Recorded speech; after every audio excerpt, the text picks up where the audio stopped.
So where are you from? You're from Temple? North So of Temple, yeah. Central Texas? Right on. And Stone's throw from here. you grew up with animals, around animals, Yeah, loving around animals? around it. Yeah? Especially a lot of people around us were older and their kids were just kind of waiting for them to die off, not really at home. Well, I mean, really, because the developers were coming in. So Sure. we're so close to Austin. People from Austin were slowly moving out towards our direction. So the price of farmland was going up because these people wanted to develop it. So the kids were like, all right, go ahead and die so that way we can sell the land. And so because I was the opposite, I was more for land conservation just because you can't make more land. You can make a lot of things, but land's not one of them. Where'd you get that perspective? Common sense. I don't know. Really? Yeah, I'm an old soul. I was told Yeah. I was born the wrong gender and 20 years too late. And it's just, I mean, think about it just from a food standpoint. You know, we're making our livestock bigger, but you can't get them too big. We realize that Right. with turkeys, right? We screw the pooch on that one. And so just from sustainability in terms of feeding, I mean, look at China. China cannot feed themselves. They have to get food from other places, which is they get from a large part of their beef. They're our third largest export for Yeah. beef products. Yeah. And so Crops too, you Yeah. know, corn, soy, etc. well, that's the thing. We were talking about that earlier, is that as of yesterday, October 31st, that Russia at first said, yes, we will allow grain exports out of Ukraine. They pulled back out of that yesterday. So if you look at the grain markets, they are all over the place. Well, China also pulled a little switcheroo too. They were going to buy a pretty large percentage of our cotton exports. They backed out of that deal.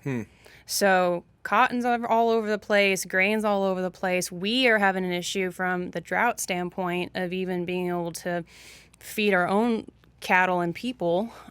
People is not really going to be that much of an issue, but it's going to take a long time to recover from this drought because all your byproducts, nothing got all those seeds unless you had a way of irrigating your crops. They never got to germinate. I don't think a lot of people understand how severe this drought's been. It's When does it bad. stretch back to when it started, if you will? I'd say about 2008 was and 2011, especially 2011, was a really bad drought. And it took about 2 to 3 years for us to recover from that because you can't just have a slew of rain, right? You have to have good rain, steady rain, but enough rest period where that water can filter back through the ground and be soaked up. That's the problem with these hard rains is, yeah, it's great to see 2, 3, 4 inches, but if you get that day after day after day, all it's going to do, the ground can't, it's like a sponge, it can't soak up Right. anymore, so it just goes into runoff, which there's different water systems to collect runoff water anyways. But for this drought, I would say probably fall of last year going into this year, and then it's just especially of the summer. The drought is, the lack of rainfall is one issue.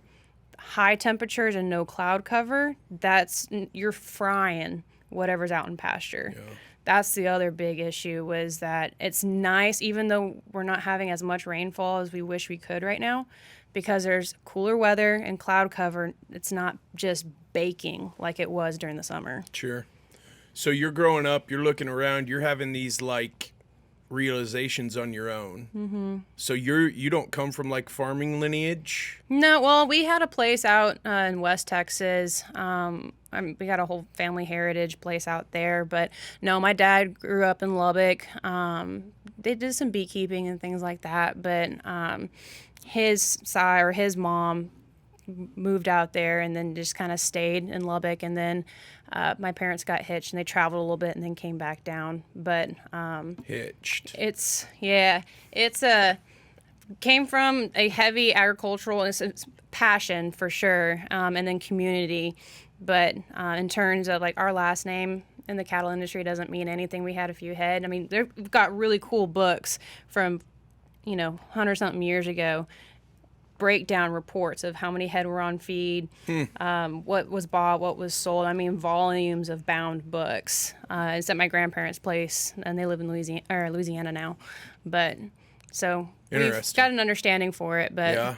as we didn't have anything like a big feedlot or anything like that. So when you were in high school, did you already have dialed in like what you wanted to do with your life, what you wanted to study in college, all that? When I was a kid, I knew I wanted to stay in ag, and then so Texas A&M. That's just reasonably unusual. I guess. I was always passionate. You're special. Ed, yes, but no. So Texas A&M has the AgriLife Extension Services, and one program that they offer through Texas 4-H. 4-H is a fantastic program. Yeah, I think it is. everyone should be having yeah, their I kids did that involved growing with. up. You bet. And it's not just animals. That's the big misconception. Is that it's anywhere from public speaking to art, leather work, and welding. Anything you can do.